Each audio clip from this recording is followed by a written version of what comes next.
I'm Margaret Fields, 63 years old, and I'd just climbed out of bed to the sound of a slamming door and voices rising downstairs. The bedside clock said 6 sharp. Too late to go back to sleep, too early to start a day. You hadn't asked for. My knees ached from another restless night, but I got up anyway. I always do. Grandma came. A voice from below. Sharp but tired. Mom says she's late again, and you have to take us to school. I tightened my robe and headed for the stairs, wondering when I'd last had a morning to myself before I go any further. Let me know where you're listening from in the comments and hit that like and subscribe button if you've ever felt invisible in your own family. I washed up quickly and stared into the bathroom mirror. The face looking back was lined and gray. My hair needed a trim. My eyes were tired, but I still recognized myself underneath it all. Once I wanted to be a travel photographer, see the world carry only a camera and a suitcase, but life had other plans. I married. Young put school aside, raised a daughter, and followed my husband from one job town to the next. He passed 3 years ago, and since then, I've lived in my daughter's house, in a room they call the guest room, even though there's never any guests. The house was loud already. 10-year-old Sophie and her little brother Jack sat at the kitchen table not eating their cereal.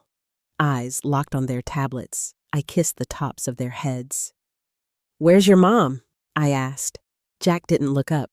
"She's yelling at someone on the phone again," that was common. Meredith always had a phone in one hand and a complaint in the other. She worked in marketing. Always polished, always in a rush, always irritated. The kids were quiet around her, and I kept to my chores, laundry dishes, driving them to school, keeping the peace. She flew into the kitchen, heels clicking like punctuation. She didn't look up. "Mom, you'll take them, right? I've got a meeting in 40 minutes. She was already scrolling through emails and sipping cold coffee. Nodded. Of course, she didn't hear me. I tried to tell her I wasn't feeling well. Arthritis had flared up again, and the headache from last night still throbbed behind my eyes. But the moment I mentioned it, her eyes rolled. She didn't even try to hide it. "Mom, you've always got some ailment. Can't you go a day without complaining?" She called it complaining. I called it honesty, but there was no use arguing. She was already barking at the kids to grab their things. "Grandma's taking you. Let's go, chop chop." After my husband died, it was Meredith who asked me to move in.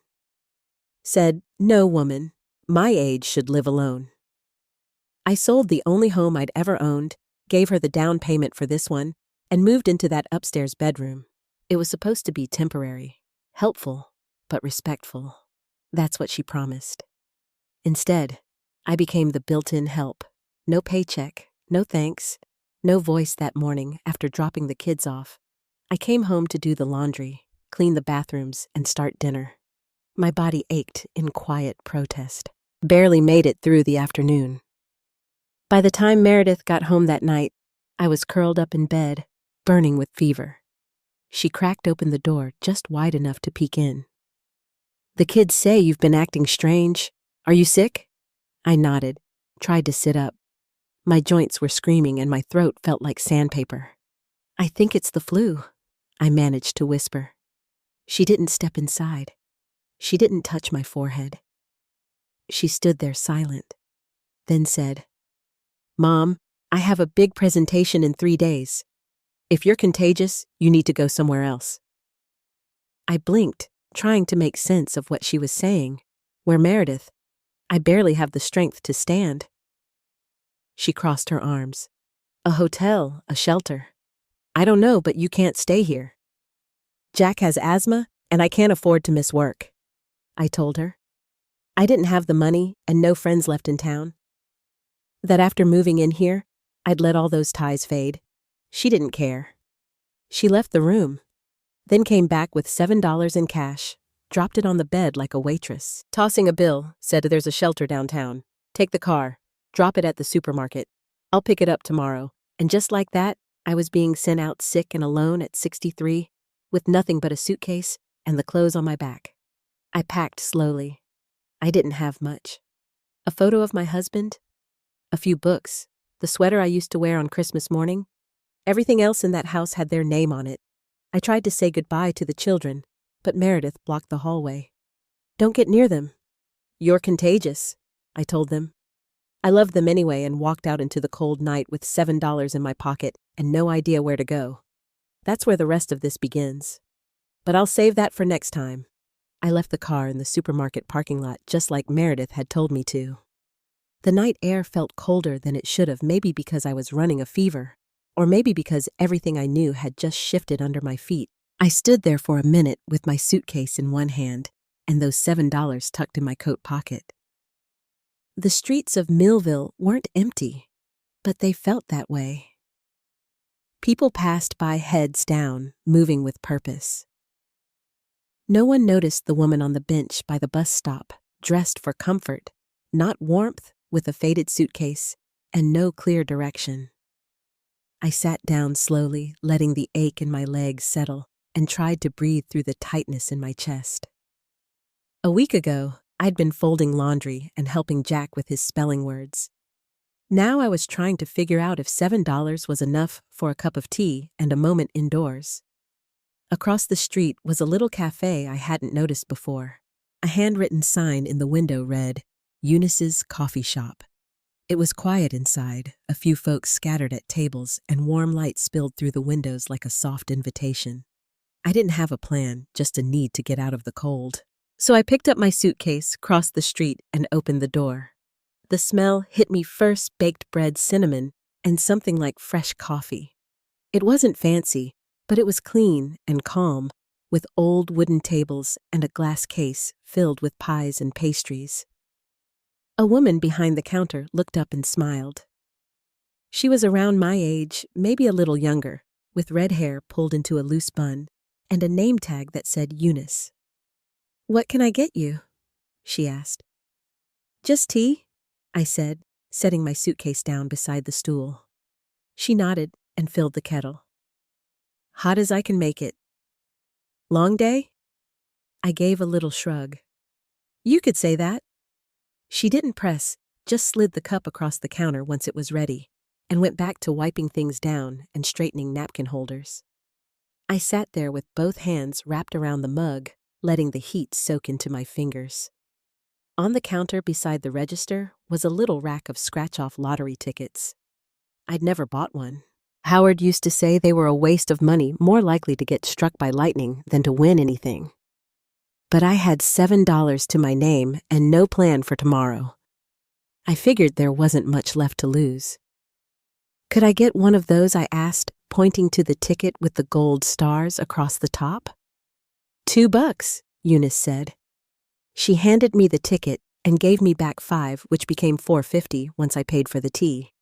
I didn't scratch it then. I tucked it into my coat pocket.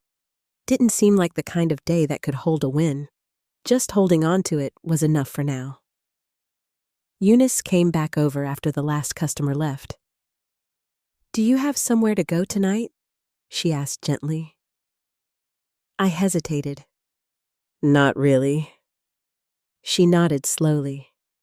"There's a room upstairs. My daughter used to live there before she moved out. You can stay a couple nights if you want. No charge. And I've been needing someone to help around here mornings a few hours a day.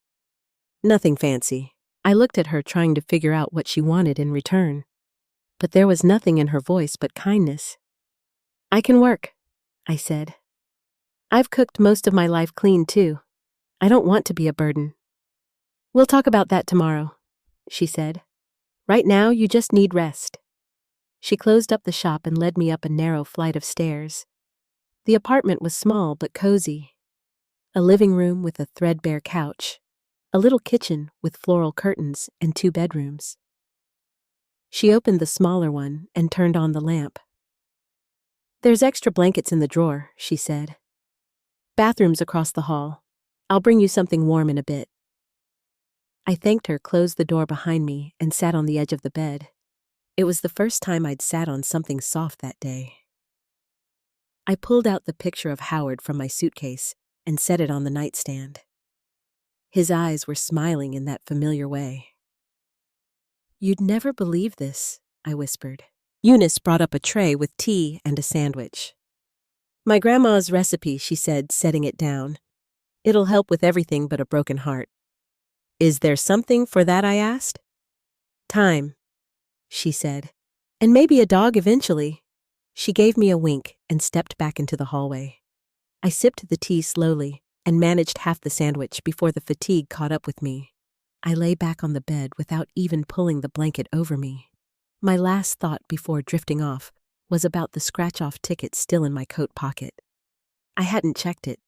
I didn't want one more disappointment tonight. Morning came slow and quiet.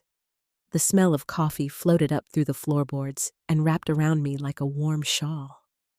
For the first time in weeks, no one was calling my name. No one was asking for anything. I stretched, sat up, and noticed the lottery ticket still tucked beside the lamp. I almost threw it away. But then I figured I might as well take a look. I rubbed the silver panel with the edge of an old coin and stared at the numbers that appeared. I blinked, then blinked again. That couldn't be right. I took the ticket downstairs where Eunice was setting out muffins in the glass case. "Do you know anything about these?" I asked, handing it to her. She looked, then looked again. Her eyebrows went up. "Honey, she said you just hit the jackpot." I felt my knees wobble. She hurried around the counter and helped me sit down. $800,000, she said quietly. "That's the grand prize." I didn't say anything. I just stared at her, waiting for the punchline. She placed a glass of water in front of me. "It's real. You're a very lucky woman."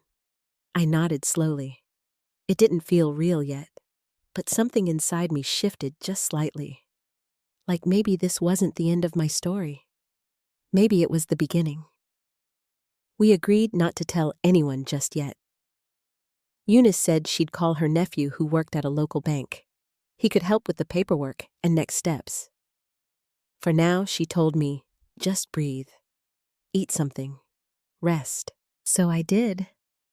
And later that afternoon, while wiping down counters and learning how to use the old register behind the cafe bar, I caught myself humming. I didn't even know the tune. It just came out. That ticket might have changed my circumstances. But the real change, the one that mattered, was still unfolding. And I had no idea what was coming next. Eunice's nephew Nash showed up just after 4 that afternoon. He wore a dark blazer and had the calm, patient way of someone who'd helped a lot of people with a lot of complicated things. We sat upstairs at the little kitchen table while he explained the process, what documents I'd need, how long the verification would take, and where the money would go once everything cleared. "After taxes," he said, tapping the side of his notebook, "you'll be looking at about $560,000. It'll be a few more days before the funds land in your account. But you're good. It's real." I nodded, though I don't think the words fully landed. A few more days. I had time to think. Time to plan. Time to figure out what came next. The next morning was cool and clear. I took my tea outside and sat on the steps behind the shop. Leaves had started to fall along the edge of the alley. A cat I hadn't seen before watched me from under a car across the way. I sipped slowly, let the quiet settle around me, and tried to picture what a fresh start would look like. After breakfast, I helped Eunice with the bakery prep. She had me portioning scones and arranging pastries in the display case. Nothing fancy, just enough to keep my hands busy. Customers came and went. A few regulars nodded politely, and one older man even complimented the cherry pie. I thanked him and passed him a napkin. At lunchtime, when the cafe was quiet again, I sat by the window with a turkey sandwich and looked through the glass at the street. The world outside moved the same as it always had, people carrying groceries, delivery trucks rumbling by, a dog tugging at its leash. But everything felt a little different, like the colors had deepened just a shade. I had enough tea left in my cup to warm both hands. I didn't rush it. Eunice joined me a little later and slid into the chair across from me. "You're adjusting," she said, not as a question. I nodded. "It's a lot. But it's good. You're not going back there, are you?" She asked, her eyes steady. "I don't think I could," I said. She didn't press. She just nodded and looked out the window with me. That evening, I went for a walk. Just around the neighborhood. The cafe sat 2 blocks from the park, and I followed the sidewalk through the trees until I reached the pond at the far end. There was a bench nearby, empty and shaded. I sat for a long time watching the water ripple when the wind picked up. Across the street from the park was a real estate office. Nothing fancy, just a row of listings taped up in the window. Some places were small. Others looked like they came out of magazines. I stood in front of that glass and took my time. One photo showed a yellow house with white trim, a porch swing, and flower boxes under the windows. Another showed a second-floor apartment with big windows that let the morning light in. I didn't know which was more realistic, but for the first time in years, it felt like any of them could be. On the way back, I passed a beauty salon.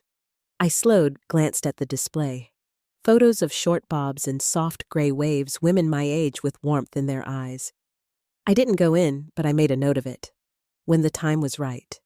Back at the cafe, I returned upstairs. My room looked exactly the same, but I didn't feel the same. I unpacked the few things I'd brought just to feel settled. Howard's picture went back on the nightstand. I set my book on the dresser, folded the sweater over the chair. The lottery ticket was no longer in my pocket, but the feeling it brought the door it had opened was still with me.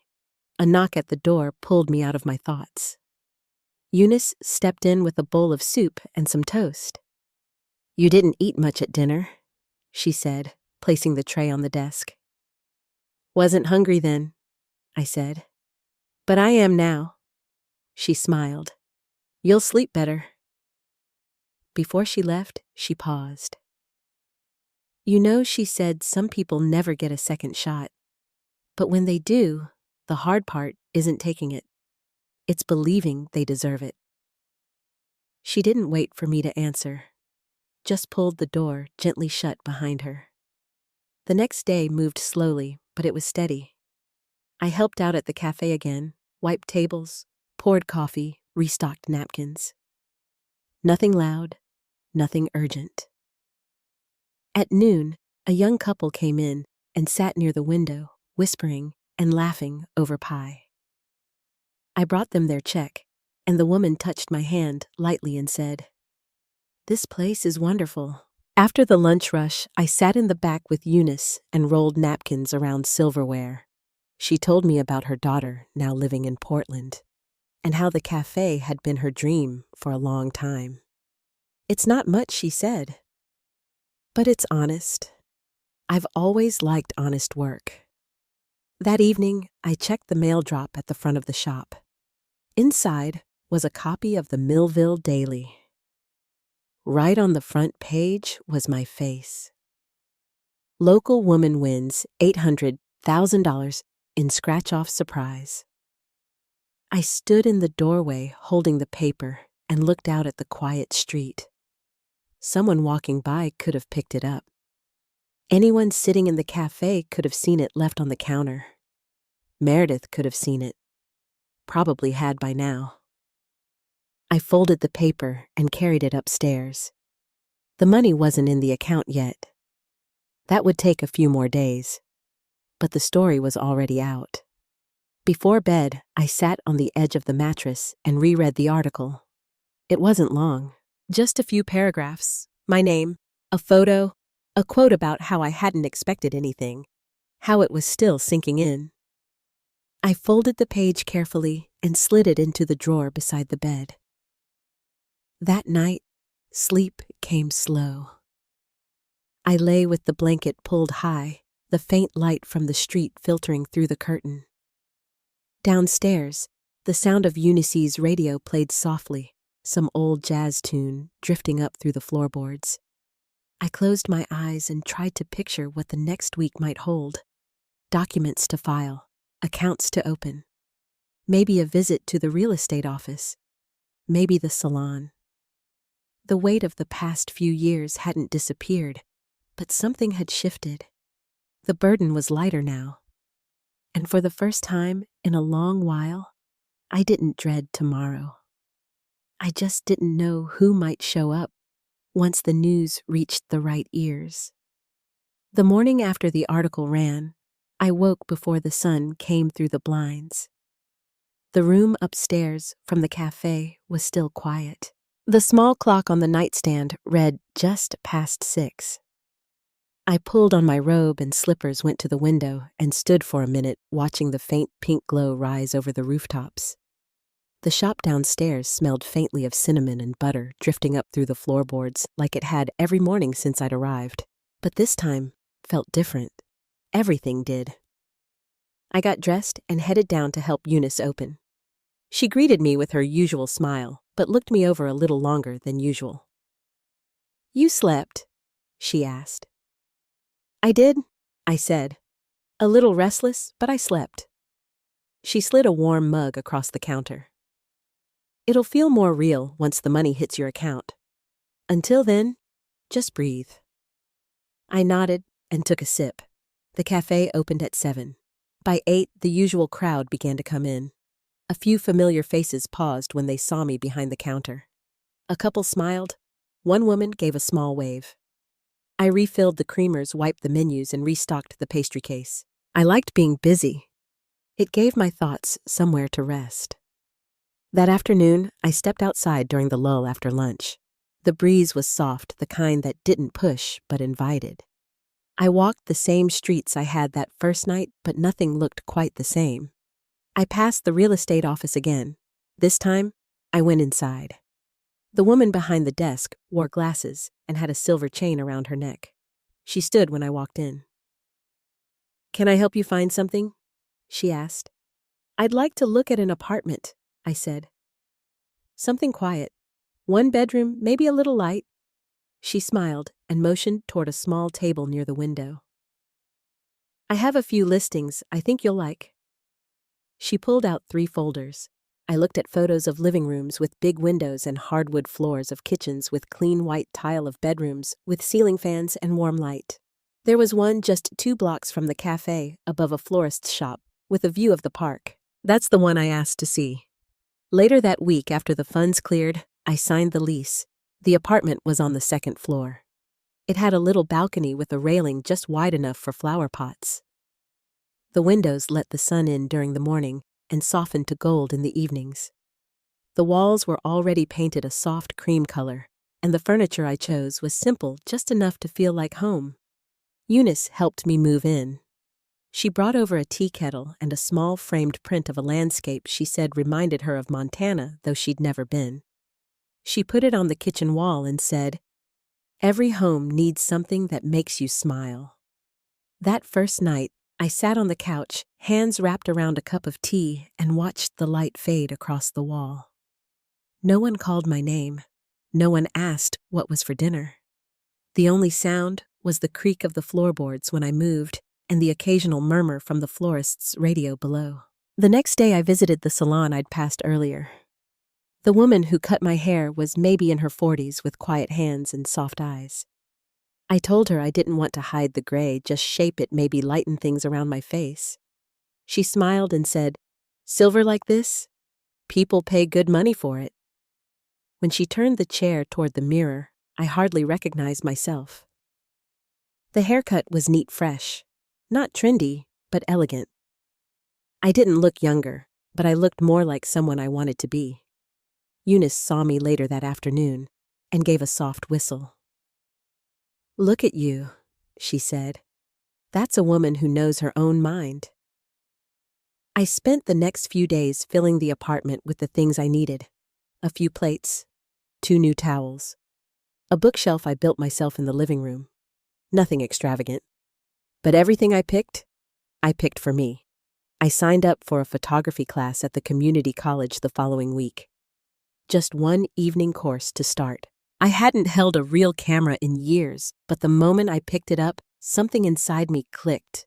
I walked the park in the mornings, camera in hand, catching the shadows on the path and the way the light caught in the trees. Some mornings, I stopped by the coffee shop afterward and showed Eunice the photos on my phone. She'd squint at the screen, nod slowly, and say, "You've got an eye for stillness." One evening, near the end of class, a man named Elliot stopped me in the hallway. He was about 70, retired, with an easy voice and a soft kind of humor.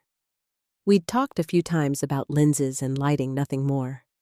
That night, he asked if I wanted to get a cup of coffee. We sat at a diner until almost 9, talking about everything from old cameras to books we hadn't read yet. He walked me home afterward and said I haven't enjoyed a conversation that much in years. A few days later, he called and asked if I wanted to walk the park trail with him on Saturday. I said yes. I told Eunice the next morning, and she raised one eyebrow and said, "Well, life's moving."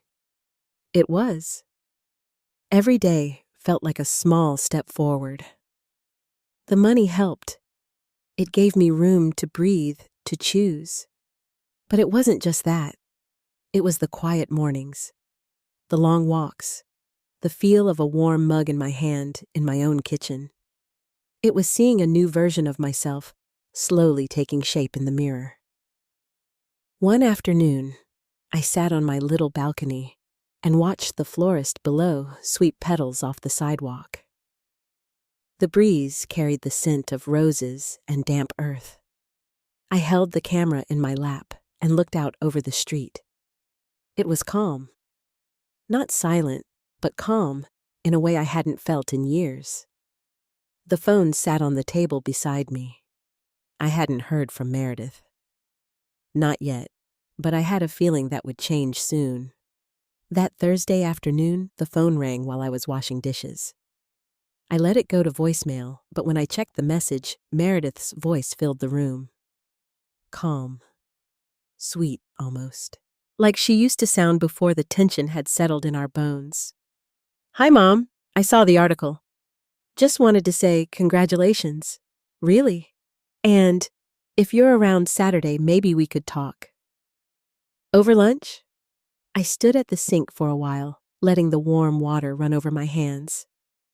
The window above it was cracked, and somewhere outside, a dog barked twice and fell quiet. I dried my hands, walked to the table, and played the message again. Then I called her back. Saturday came with a high blue sky and air that smelled like fresh-cut grass. I wore my gray slacks and a clean white blouse, the silver necklace Eunice had given me for my birthday. I arrived 10 minutes early, and she was already there, waiting in the corner booth of a diner we'd once visited years ago. She stood when she saw me, opened her arms like it was the most natural thing in the world. "Mom," she said softly, "you look good." I sat across from her, nodded once. "You too." We ordered coffee, her hands wrapped around the mug, fidgeting the way they did when she was nervous. "I meant what I said," she told me. "About being happy for you. That kind of money. It must feel like a new start." "It does," I said. "A quiet one." She nodded. "I've been thinking a lot about how things were, about how I treated you, and maybe about how I let other people treat you too." I watched her eyes flick to the window, then back to me. She reached into her purse and slid a folded piece of paper across the table. "It's a list," she said. "Expenses, what we've been covering, the mortgage, groceries, daycare insurance. I know it's a lot to ask, but if you're in a position to help even just a little, it would mean a lot. For the kids. For me." I looked down at the page, neatly typed, total circled in red ink. I didn't touch it. "Meredith," I said quietly, "you asked me here to lunch." She blinked. "Yes, I thought it might be easier in person." "No," I said. "I mean, you asked me to lunch, as your mother, not as your checkbook." For a long time, she said nothing, Then she gave a soft laugh and shook her head. It's not like that. You know how tight things have been? It's not about money. It's about family. I folded the paper and slid it back. Exactly. She didn't finish her coffee. Later that night, I sat on the balcony of my apartment with the camera in my lap and the lights of the street below starting to flicker on one by one. I hadn't raised my voice. I hadn't walked out. But something had changed. Not in her. In me. The next morning, I stopped by the cafe early. Eunice was icing cinnamon rolls, her radio playing low in the background. Rough night, she asked. Not rough, I said. Just different. She glanced at me, then turned back to her work. Good. That week I mailed a card to my grandson. Just a little something for his birthday. No money. Just a book I knew he'd like, and a photo I'd taken at the park tucked between the pages. A few days later, I got a text from an unfamiliar number. Just 3 words. He loved it. At the community college, Elliot and I started meeting for coffee after class more often. We'd walk the trail by the pond or sit on the benches near the gardens. He told stories about his late wife, about their travels out west when they were young, about his daughter in Nevada and her new baby. Sometimes we didn't talk at all, just walked in quiet company. One evening after he walked me home, I asked if he'd like to come up for tea. He smiled and said I'd like that very much.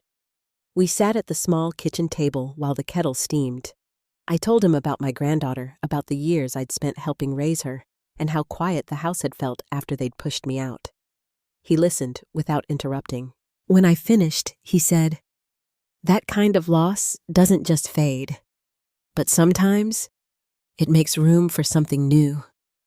That night after he left, I stood at the window and looked out over the street below.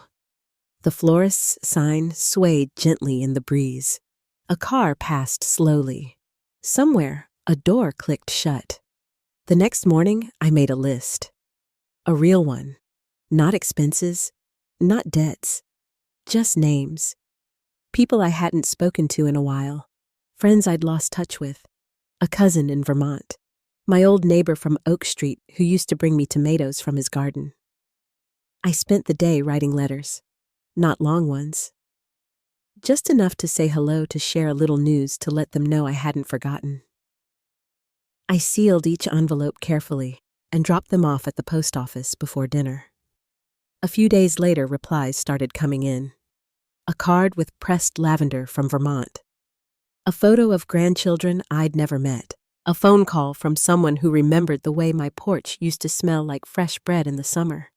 It wasn't loud, it wasn't dramatic, but it was mine.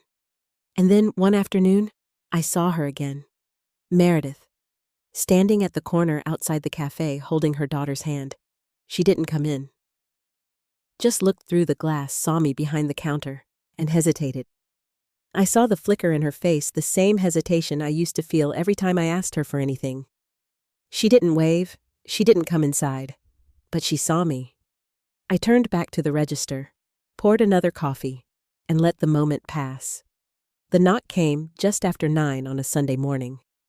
I'd just poured a fresh cup of coffee and was standing in the kitchen flipping through the grocery circular. The knock wasn't loud, but it was steady. When I opened the door, Meredith stood there, coat zipped to her chin, hair pulled back tight. "I hope this isn't too early," she said. I stepped aside and let her in. She kept her arms folded across her chest as she glanced around the apartment. "You've made it nice," she said. "Cozy." I offered her coffee, and she accepted, sitting down slowly at the kitchen table like she wasn't sure how long she'd stay. She wrapped her hands around the mug and looked at the steam. "I've been thinking about what you said," she began. "About family. About how I handled things when everything got messy." She paused. "And I realized there were things I didn't tell you.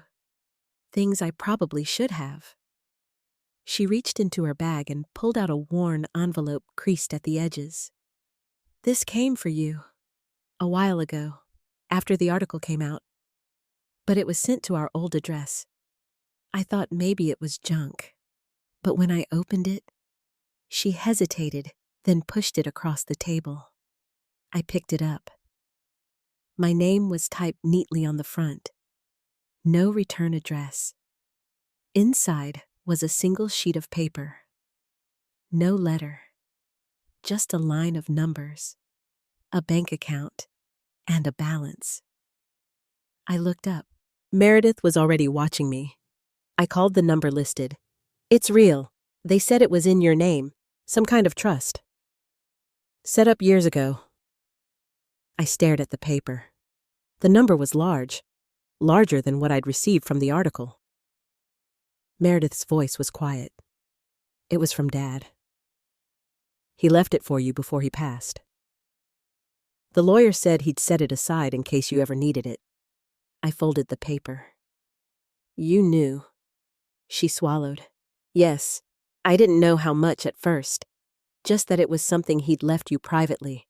I didn't think you'd ever need it. Then when things got tight, you used it. She didn't answer, but I didn't need her to. The silence was clear enough. She stood. I shouldn't have come. I just thought, maybe I could explain. I walked her to the door.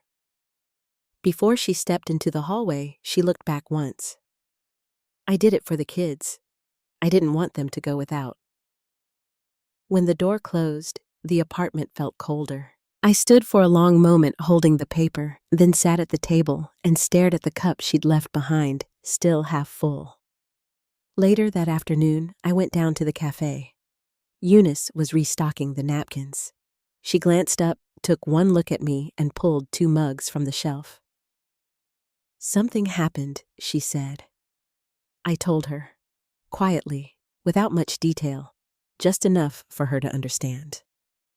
When I finished, she leaned against the counter and crossed her arms. You going to call the lawyer? I think I have to.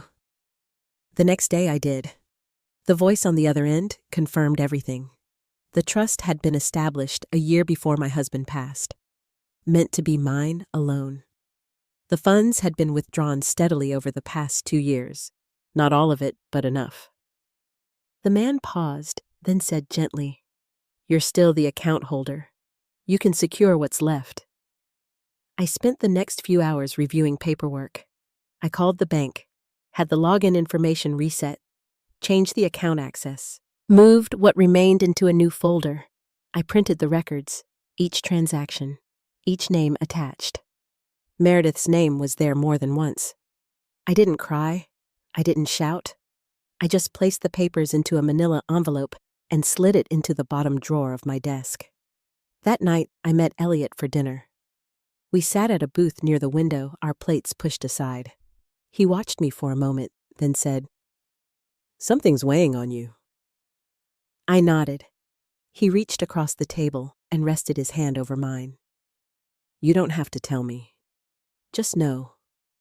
You don't have to carry it alone. The next morning, I walked to the hardware store, bought a small safe, carried it home, tucked under one arm. It wasn't large, just enough to hold documents, a few valuables in that envelope. I placed it in the back of the closet and locked it. The weight didn't lift immediately, but it felt steadier somehow, more contained. At the next photography class, we worked with portrait lighting. I watched the way shadows moved across faces, how the smallest shift could change a whole expression. After class, I printed one photo and clipped it to the board above my desk. A woman's face turned slightly away. Strong, weathered, still standing. That week, Meredith didn't call. But the silence didn't bother me like it used to. I watered my plants. I mailed another card to my grandson. I met Eunice for breakfast on Thursday and helped her carry in supplies from the back lot. One evening, while sorting old papers, I found the recipe box from my old house. Inside were faded index cards, some written in my mother's hand, others mine. I pulled out a card for lemon pound cake and placed it on the counter. I baked that night. Let the scent fill the apartment. Let it settle into the walls like something remembered. When it cooled, I wrapped half in wax paper and brought it to the florist downstairs the next morning. Just a little thank you, I said. For being good neighbors. She smiled, surprised. I've smelled this before, she said. Thought it was my imagination. I laughed softly. Not this time. Back upstairs, I stood by the window looking down at the street. People walked past without rushing. A child skipped beside her father. A man read a newspaper on the bench across from the bakery. And then my phone buzzed. Meredith. One word on the screen. Mom, I didn't answer right away. I just stood there, letting the moment stretch long and quiet, like the light slipping slowly across my living room floor. The invitation came on pale gold cardstock, hand-delivered in an envelope with a maple leaf printed in the corner. Inside, the message was short: Thanksgiving dinner, 3 p.m., Meredith's home. It was signed in her handwriting, no extra note. I stared at it for a while before setting it down beside the mail pile. For a few days, I didn't answer. Then the Monday before Thanksgiving, she called. I hope you got the invitation, she said. The whole family's coming. The girls want to see you. Her voice held a cautious edge, like she didn't want to ask, but needed to. I paused. I'll come, I said. That Thursday, I took my time getting ready. I wore a burgundy sweater I hadn't worn in years and brought along 2 pecan pies, one homemade, one from the bakery. I arrived 5 minutes past 3. Cars lined both sides of the street. The driveway was full. Meredith met me at the door. She smiled quickly, then stepped aside to let me in. The house was warm, already filled with voices. The table was long and dressed in white linen. Candles flickered down the center. Her husband Craig stood at the end carving the turkey while the children filled plates and passed dishes. Everyone greeted me politely. Some looked unsure whether to hug me. Others avoided my eyes altogether. I took a seat near the far end between Meredith's oldest and her youngest. Their plates were already full, and they chatted easily like I'd always been part of the table. It helped. Halfway through the meal, Craig tapped his glass with a fork. I'd like to say something, he said. The room quieted. He stood setting the carving knife down. This year's been a strange one. We've seen our family bend a little, but not break. And that's something I'm thankful for. He looked around the table. I also want to thank Edith for being here. It means more than you know. A few people nodded. Meredith reached for her water, but didn't speak. Dessert followed not long after. While everyone gathered in the living room, I stepped into the kitchen to rinse my plate. Meredith joined me, drying her hands on a dish towel. I'm glad you came, she said softly. The girls were asking about you all week. I nodded. They're sweet girls. She hesitated, then added, There's something else. She led me to her office at the back of the house. It was a quiet room, wood-paneled with framed school photos lining the shelves. She opened a drawer and pulled out a stack of papers. I went through everything she said. The bank records, the transfers. I wanted you to see them. I didn't reach for them. I just looked at her. I told the bank it was a mistake, that I'd accessed something that wasn't mine. I signed a statement. The rest of the money, it's all back in your name now. I sat down. She remained standing. I didn't do it to fix everything she said. I just wanted to stop carrying the lie. I opened the folder. There it was, each transaction reversed, each account closed. The funds had been consolidated into a new trust labeled in my name only. I've also asked the lawyer to remove my name from any account tied to yours, she added. It's not right that I had access. It never was. I closed the folder. Behind her, a photo showed her youngest daughter grinning beside a science fair project. There was something grounding in that. When I stood, she didn't move, just looked at me and said, "I know it doesn't undo anything." But I didn't want another holiday to pass with more silence between us. As I walked back toward the living room, the sound of football played low on the TV. The kids were sitting in a circle on the floor, trading little folded notes. Craig was balancing 2 dessert plates. He looked up and smiled when he saw me. "You get everything sorted?" he asked. I nodded. "We're getting there." Later that night, as I stepped out into the cold, Meredith followed me to the door. She handed me a paper-wrapped bundle. "Leftovers," she said. I held the package. She held the door. For a second, I thought she might reach out, but she didn't. Just stood there waiting. At the edge of the porch, I paused. "Thank you," I said. She nodded. "Drive safe." The air outside smelled like wood smoke and pine. The sky was dark, but not quite fully black. I stood on the sidewalk for a while, listening to the distant hum of voices behind me. When I got home, I put the leftovers in the fridge, washed the dish I'd brought, and sat down with a cup of tea. The apartment was quiet, peaceful.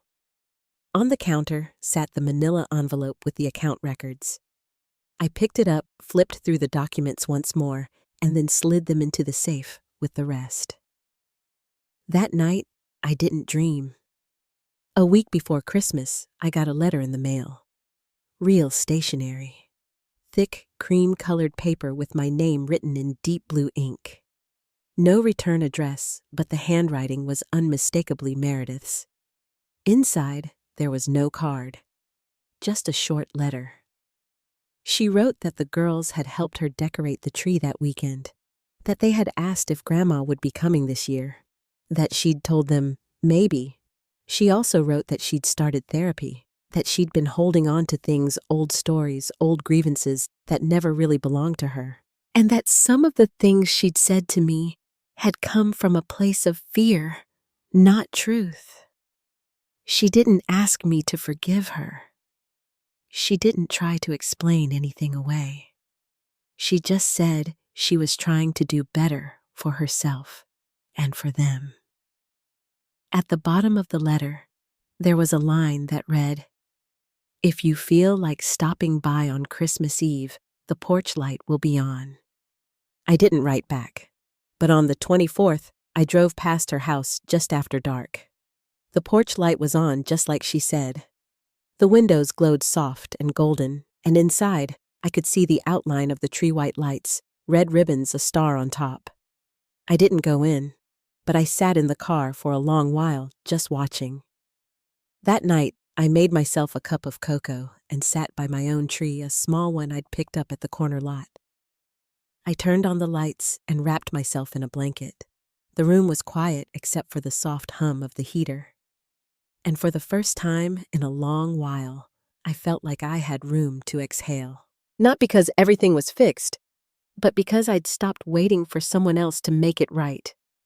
The last gift I realized hadn't come from Meredith.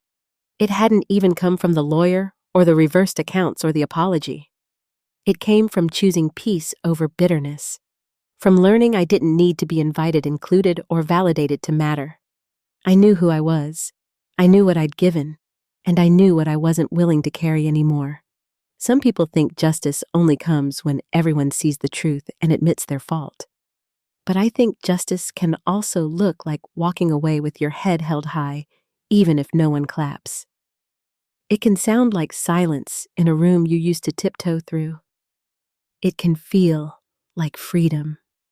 Thank you for listening. If this story made you think of someone, or if you've ever had to find peace in your own way, leave a comment or just take a moment tonight to breathe deep. And if you'd like to hear more stories like this, I'll be here.